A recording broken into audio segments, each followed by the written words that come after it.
जय माता जी students, welcome to our YouTube channel Dhyan Commerce, the key of success.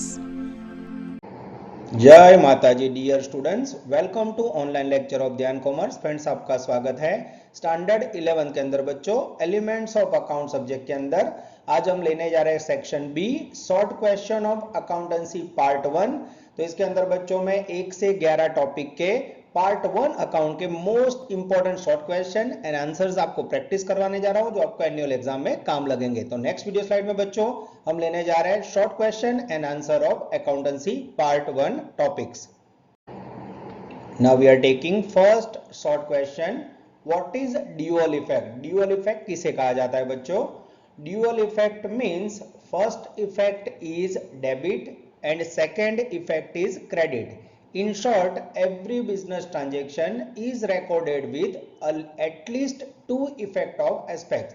यानी ड्यूअल इफेक्ट यानी बच्चों हम ऐसा कह सकते हैं डबल एंट्री सिस्टम। हम जो अकाउंट में सिस्टम यूज करते हैं बच्चों, उसमें कोई भी ट्रांजैक्शन की दो इफेक्ट होती है, एक डेबिट और दूसरा क्रेडिट, जिसे आप ड्यूअल इफेक्ट कह सकते हो। सेकंड इंपॉर्टेंट क्वेश्चन है बच्चों, give illustration of cash transaction of service. यानी बच्चों सर्विस से रिलेटेड कोई भी कैश ट्रांजैक्शन का एग्जांपल दीजिए। एग्जांपल है बच्चों, paid salary of ₹15,000 to employ. Employ से आप काम करवाते हो, सर्विस लेते हो, बदले में पेमेंट देते हो। Received commission of 12,000, work of commission as a service, आप कमीशन लेते हो बच्चों, सामने काम देते हो। तो ये दोनों एग्जांपल बच्चों कैश ट्रांजैक्शन ऑफ सर्विस के ऐसा कह सकते हैं। Short question number 3, what is vouchers. तो ये बच्चों पहले स्टार्टिंग के बेसिक टॉपिक में वाउचर आया था, जिससे आपका अकाउंटिंग स्टार्ट होता है। तो वाउचर का मीनिंग देखते हैं, return documentary evidence supporting any financial transaction, it's called voucher. यानी ऐसा एविडेंस बच्चों, बिल या रिसिप्ट जो आपके ट्रांजैक्शन का प्रूफ है। तो ऐसा कह सकते हैं बच्चों, कोई भी ट्रांजैक्शन करते समय हम जो बिल लेते हैं, प्रूफ लेते हैं, उसे ही वाउचर कह सकते हैं, जहां से आपका अकाउंटिंग स्टार्ट होता है। Short question number 4, which transaction is called non economic transaction. कौन से ट्रांजेक्शन को बच्चों नॉन इकोनॉमिक कहा जाता है? Non economic transaction is that transaction whose value can not be measured in terms of money. ऐसा कह सकते हैं बच्चों, नॉन इकोनॉमिक ट्रांजेक्शन इन ऐसा ट्रांजेक्शन जिसको मनी में मेजर नहीं कर सकते हैं, और इस प्रकार के ट्रांजेक्शन कभी भी अकाउंट में रिकॉर्ड नहीं किए जाते हैं। Now we are taking short question number 5. What is interstate supply transaction? Interstate supply transaction किसे कहा जाता है? When transaction of supply is done by trader outside of own state or union territory is known as interstate supply। यानी राज्य के बाहर बच्चों दो स्टेट के बीच में जो ट्रांजैक्शन हो उसे आप इंटरस्टेट सप्लाई कह सकते हो। एग्जांपल, जैसे गुजरात में से आपने राजस्थान गुड्स बेचा या खरीदा तो उसे इंटरस्टेट सप्लाई ट्रांजैक्शन कह सकते हैं। नेक्स्ट क्वेश्चन है बच्चों, Which GST are applicable to interstate supply? Interstate supply में बच्चों कौन सा जीएसटी अप्लाई होगा? तो जब दो राज्यों के बीच ट्रांजैक्शन होता है बच्चों, only IGST integrated goods and service tax apply होता है, ऐसा कह सकते हैं। Question number 7, what is intrastate supply transaction. तो अभी ऊपर बच्चों इंटरस्टेट था, दो राज्य के बीच में। इंट्रास्टेट का मीनिंग है एक राज्य के बीच, दो सिटी के बीच में। When transaction of supply is done by the trader within own state or union territory is known as intrastate supply। जैसे एग्जांपल लेते हैं बच्चों, गुजरात के अंदर अहमदाबाद का कोई ट्रेडर है, उसने सूरत में गुड्स बेचा तो उसे इंट्रास्टेट सप्लाई ट्रांजैक्शन कह सकते हैं। नेक्स्ट क्वेश्चन है बच्चों, When input GST is chargeable। Input GST कब चार्जेबल होता है बच्चों? When goods or service or both are purchased then input GST chargeable। Input का मीनिंग होता है बच्चों गुड्स को खरीदना है, सर्विस को खरीदना। In this condition input GST will be chargeable. Next question है बच्चों उसका reverse, when output GST is chargeable. तो जैसे बच्चों परचेज आया उसका रिवर्स कह सकते हैं, when goods or service or both are sold then output GST chargeable। input means purchase बच्चों, output means sales। तो ऐसे आप याद रख सकते हो।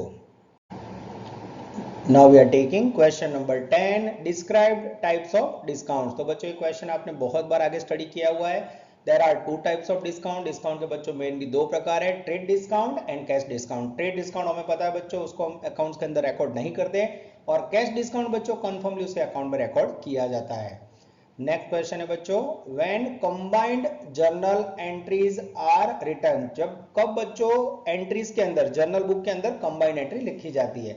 When more than 2 accounts are associated at the same time in any accounting transaction combined entry is return, जब भी बच्चों कोई ट्रांजेक्शन के अंदर 2 से ज्यादा अकाउंट कनेक्टेड हो बच्चों, तो वो ट्रांजेक्शन के अंदर कंबाइंड एंट्री लिखी जाती है। नेक्स्ट क्वेश्चन है बच्चों, व्हाट इज डिस्काउंट, तो अभी बच्चों ऊपर डिस्काउंट के टाइप्स देखे, अब डिस्काउंट का मीनिंग समझते हैं। प्रैक्टिकली आप लोग सेल के अंदर या मॉल के अंदर डिस्काउंट वर्ड बहुत देखते होंगे, आंसर समझते हैं। Out of the total amount of purchase and sale the amount which is deducted or received procured is known as discount, जब भी कोई गुड्स खरीदो या बेचो वो टाइम पे बच्चों जो अमाउंट लेस की जाती है उसे डिस्काउंट कहा जाता है। जैसे कि आपने 100 रुपीज की कोई प्रोडक्ट खरीदी बच्चों, ट्रेडर ने आपको 20% डिस्काउंट दिया, तो 100 में से 20 रुपए कम होगा, वो डिस्काउंट है, आपको 80 रुपीज पेमेंट करना है। नेक्स्ट क्वेश्चन है बच्चों 13, व्हाट इज डेड स्टॉक, तो डेड स्टॉक बच्चों एक अलग वर्ड है, खास ध्यान देना है, कई बार स्कूल में पूछा जाता है। Dead stock is an item which is taken by business not for reselling purpose but it is sold when it is scrapped, तो ऐसी आइटम बच्चों जो रीसेल के लिए आपने ना लियो पर मात्र भंगार हो जाए तभी बेची जाए तो उसे डेड स्टॉक कहा जाता है। या second meaning, item which damaged or not useful for sale purpose it's called dead stock, जैसे वेइंग मशीन यानी कांटा वजनिया बच्चों कह सकते हैं, या कैलकुलेटर, इसका यूज आप बिजनेस की मदद के लिए करते हो, पर ये जब कैलकुलेटर या वेइंग मशीन खराब हो जाता है तो उसे आप भंगार में बेच देते हो, पर उसका मेन पर्पस बच्चों रीसेलिंग का नहीं है, तो that is called dead stock for business. अब बच्चों हम लेने जा रहे हैं question number 14, explain accounting equation. तो अकाउंटिंग इक्वेशन बच्चों आप सबको याद होगा, assets equal to capital plus liability, short में कह सकते हैं A equal to C plus L. Question number 15, which type of approach is A equal to C plus L, ये जो इक्वेशन है बच्चों उसे modern approach and American method के तौर पे पहचाना जाता है। तो ये शॉर्ट क्वेश्चन है बच्चों, एमसीक्यू में भी आ सकता है। Modern approach and American method are known as A equal to C plus L। Next question है बच्चों, what is meant by subsidiary books, तो बच्चों बहुत सारी सब्सिडरी बुक्स आपने स्टडी किया, उसका मीनिंग समझते हैं। Subsidiary books are a subdivision of journal book, subsidiary book बच्चों journal का subdivision है, which are kept for specific transaction of a similar nature, एक ही प्रकार के स्पेसिफिक ट्रांजैक्शन को रिकॉर्ड करने के लिए सब्सिडरी बुक यूज होता है। It is also known as a special purpose book, mostly बच्चों क्रेडिट ट्रांजैक्शन को रिकॉर्ड करने के लिए सब्सिडरी बुक्स यूज होती है। एक ही प्रकार के जो क्रेडिट ट्रांजैक्शन होते हैं उसके लिए sales book, sales return, purchase book, purchase return, इस प्रकार की सब्सिडरी बुक्स हमने बच्चों प्रैक्टिकली चैप्टर नंबर 6 में स्टडी की हुई है। उसके बाद का क्वेश्चन है बच्चों, in which type of subsidiary books credit note is prepared, credit note कौन सी सब्सिडरी बुक में बच्चों प्रिपेयर होता है, तो it is prepared on sales return book, sales return book में बच्चों क्रेडिट नोट प्रिपेयर किया जाता है। नेक्स्ट क्वेश्चन है, when purchase return is made, purchase return कब किया जाता है बच्चों, तो हमें पता है बच्चों मोस्टली इंफीरियर क्वालिटी का खराब गुड्स होता है, हम रिटर्न करते हैं गुड्स। अब मीनिंग समझते हैं, when the goods are not as per sample, when goods are of inferior quality, goods are in damaged condition or goods are not delivered at time, then goods will be returned। तो ऐसे अलग अलग condition में बच्चों हम purchase का goods return करते हैं। नेक्स्ट क्वेश्चन बच्चों अब स्टडी करने जा रहे हैं, what is bank overdraft, bank overdraft बच्चों किसे कहा जाता है, तो पैराग्राफ में समझते हैं। when the trader make agreement with the bank to withdraw more than the balance in his account up to a fixed amount, such facility is known as bank overdraft। Short में समझना हो तो बच्चों bank में आपका जो भी balance हो सेविंग्स अकाउंट में या करंट अकाउंट में, उससे ज्यादा पैसे विड्रॉ करने की बैंक आपको फैसिलिटी दे तो उसे कहा जाता है बैंक ओवरड्राफ्ट। नेक्स्ट क्वेश्चन है बच्चों, एक्सप्लेन द मीनिंग ऑफ पेटी कैश बुक, पेटी कैश बुक किसे कहा जाता है बच्चों, the book kept for keeping a record for the payment of small expenses is known as petty cash book। तो बिजनेस के रोज बरोज के जो भी बच्चों मिसेलेनियस या सन्ड्री ट्रांजैक्शन होते हैं, वो छोटे छोटे छुटपुट ट्रांजैक्शन का पेमेंट करने के लिए जो बुक बनाई जाती है उसे पेटी कैश बुक कहा जाता है। नेक्स्ट क्वेश्चन है बच्चों 21, right the full form of NEFT, ये बच्चों बीए में भी क्वेश्चन आ गया होगा, खास ध्यान रखना, ऑनलाइन पेमेंट करने की फैसिलिटी है। National electronic fund transfer is the full form of NEFT, ऐसा कह सकते हैं। 22 right the full form of RTGS, ये भी बच्चों पेमेंट करने के ऑनलाइन सिस्टम है। Real time gross settlement is the full form of RTGS, तो एकदम इजी है बच्चों, रियल टाइम ग्रॉस सेटलमेंट, ऐसा आपको याद रखना है। नेक्स्ट क्वेश्चन है बच्चों, व्हाट इज कॉन्ट्रा ट्रांजेक्शन, ये मोस्ट टाइम पे क्वेश्चन है बच्चों एग्जाम के लिए, खास ध्यान देना। Contra transaction means such financial transaction in which cash and bank both the accounts get affected. These type of transaction is recorded on both the side of cash book, यानी ऐसा transaction बच्चों जो cash book में cash और bank दोनों पे effect करे, तो इस ट्रांजेक्शन को बच्चों कॉन्ट्रा ट्रांजेक्शन के नाम से पहचाना जाता है। तो ये बच्चों बहुत ही इंपॉर्टेंट क्वेश्चन है, हर एक स्कूल के एग्जाम में आ चुका है, खास ध्यान देना। Now we are taking question number 24. Explain पेटी cash book on impressed system, तो पेटी कैश बुक की बच्चों इम्प्रेस सिस्टम कब यूज होती है, वो क्या है, उसका आंसर समझते हैं। Impressed system is a system of पेटी cash book in which fix amount of cash balance is maintain at the beginning of each period. तो पेटी कैश बुक के अंदर बच्चों इम्प्रेस सिस्टम में जो भी कैशियर होता है, हेड कैशियर द्वारा उसे पैसे दिए जाते हैं, और जो भी मिनिमम बैलेंस उसको रखना है, जैसे कि स्टार्टिंग में 5000 बैलेंस रखना है, तो हर महीने उसको 5000 बैलेंस मेंटेन करना है। जब भी 5000 से बैलेंस कम होगा, हेड कैशियर से फिर से पैसे मांगेगा। तो ऐसा कह सकते हैं, impress system is a system of पेटी cash book in which fix amount of cash balance maintain. Next question है बच्चों, what is called journal proper, very important question. Journal proper क्या है बच्चों, the transaction which are not recorded in any other subsidiary books are recorded in one special subsidiary books which is known as journal proper।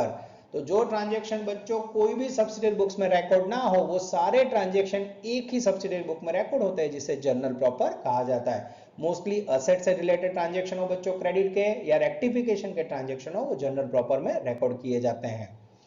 Next question है बच्चों, what is laser, laser किसे कहा जाता है बच्चों, ledger means a book kept in a business in which different accounts are opened based on journal entry और subsidiary books। तो laser बच्चों ऐसी बुक है जिसके अंदर डिफरेंट अकाउंट्स ओपन किए जाते हैं on the basis of journal entry and subsidiary books, ऐसा कह सकते हैं। जैसे grant account, cash account, sales account, कोई भी एक्सपेंसेस का अकाउंट हो बच्चों, ऐसे अलग अलग अकाउंट ओपन किए जाते हैं। नेक्स्ट क्वेश्चन है बच्चों, how many sides are there in account, तो सबसे इजी क्वेश्चन है बच्चों, व्हिच आर दे, अकाउंट्स की कितनी साइड होती है बच्चों, आंसर समझ लेते हैं। There are 2 sides in account, the left hand side of account is known as debit side and the right hand side of account is known as credit side. तो account में बच्चों 2 side होते हैं, left hand side उसे हम लोग debit side बोलते हैं और राइट हैंड साइड को क्रेडिट साइड कहा जाता है। नेक्स्ट क्वेश्चन है बच्चों 28, what is squared up account, very important question बच्चों। While making the totals in any account, if the totals of both sides, the debit and the credit side are same और equal, then such account is known as squared up account या settlement account, ऐसा कह सकते हैं। तो जब बच्चों कोई अकाउंट की दोनों साइड का टोटल इक्वल हो जाए बच्चों, डेबिट और क्रेडिट दोनों साइड का, तो उसे स्क्वायर्ड अप या सेटल्ड अकाउंट कहा जाता है। Now we are taking another question, what is posting, तो लेजर से रिलेटेड क्वेश्चन है बच्चों। पोस्टिंग किसे कहा जाता है, तो आंसर समझते हैं। फ्रॉम जर्नल और subsidiary books a process of recording as per the rules of accounting either on debit side और credit side of a concern account is known as posting. तो ऐसा कह सकते हैं बच्चों, जर्नल या सब्सिडरी बुक में से ट्रांजैक्शन पढ़ने के बाद अकाउंटिंग रूल्स का यूज करके पर्टिकुलर अकाउंट में डेबिट या क्रेडिट साइड जो कंसर्न अमाउंट डाली जाती है और नाम लिखा जाता है, उसे पोस्टिंग प्रोसेस कहा जाता है बच्चों। तो ये बहुत ही इंपॉर्टेंट वर्ड है बच्चों, कई बार एनुअल एग्जाम में आ जाता है। नेक्स्ट क्वेश्चन है बच्चों, Which type of ledgers are popular? Ledger में बच्चों कौन कौन सी लेजर पॉपुलर है, तो लेजर के टोटल 3 टाइप्स है बच्चों। There are 3 types of ledgers are popular. First bound book ledger, second loose leaf ledger and third है बच्चों कार्ड लेजर। तो ये बच्चों तीनों लेजर का यूज प्रैक्टिकली नहीं है बच्चों, पर मात्र शॉर्ट क्वेश्चन में 3 टाइप्स पूछे जाते हैं, bound book, loose leaves and card ledger. Next question है बच्चों, which are the situations in any account from view point of a balance. तो ये क्वेश्चन भी एक स्कूल में बच्चों एनुअल एग्जाम में आ चुका है। अकाउंट के व्यू पॉइंट से बैलेंसेस क्या होता है? When we are preparing accounts there may be a debit और क्रेडिट बैलेंस। तो अकाउंटिंग पॉइंट ऑफ व्यू से कह सकते हैं बच्चों, जब अकाउंट प्रिपेयर करते हैं तो लास्ट में डेबिट बैलेंस भी आ सकता है और क्रेडिट बैलेंस भी आ सकता है, ऐसा कह सकते हैं। नेक्स्ट क्वेश्चन है बच्चों, When is a trial balance called mathematically correct? Trial balance को बच्चों मैथमेटिकली करेक्ट कब कहा जाता है? तो सिंपल क्वेश्चन है बच्चों, when the totals of debit balance and credit balance which are shown in the trial balances are equal, then that trial balance is called mathematically correct. तो जब बच्चों ट्रायल बैलेंस शीट का दोनों तरफ का balance debit और credit का equal हो जाए तो उसे मैथमेटिकली करेक्ट है, ऐसा कह सकते हैं। नेक्स्ट क्वेश्चन है बच्चों, explain the main objectives of preparing the trial balance. Trial balance prepare करने का मेन ऑब्जेक्ट क्या है? तो ऊपर बच्चों क्वेश्चन 32 में उसका आंसर आ चुका है, फिर भी समझ लेते हैं। The main objectives of preparing the trial balance are to check whether the accounts are mathematically correct और नॉट। तो बच्चों ट्रायल बैलेंस शीट प्रिपेयर करने का मेन ऑब्जेक्ट यही है जो ऊपर क्वेश्चन नंबर 32 में आ चुका है, मैथमेटिकली अकाउंट्स करेक्ट है कि नहीं वो चेक करना। Now we are taking question number 34. Explain any two characteristics of trial balance. Trial balance के बच्चों कोई भी दो कैरेक्टर बताइए।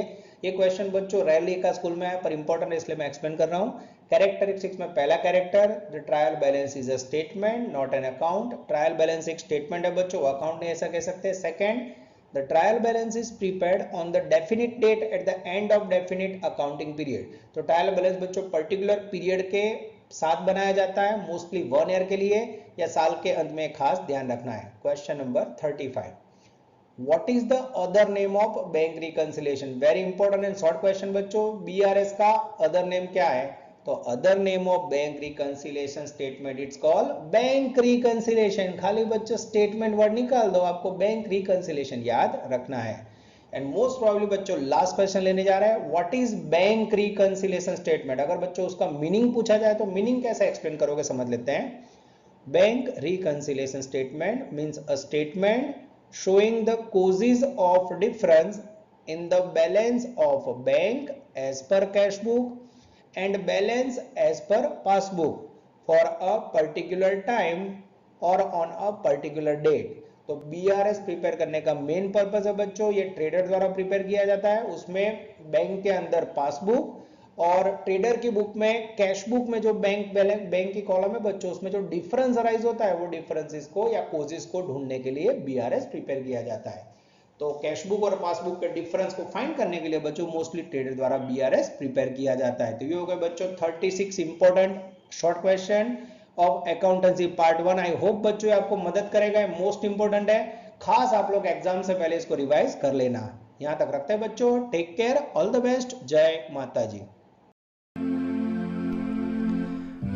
Please like, subscribe, share and press bell icon for notification. Thank you.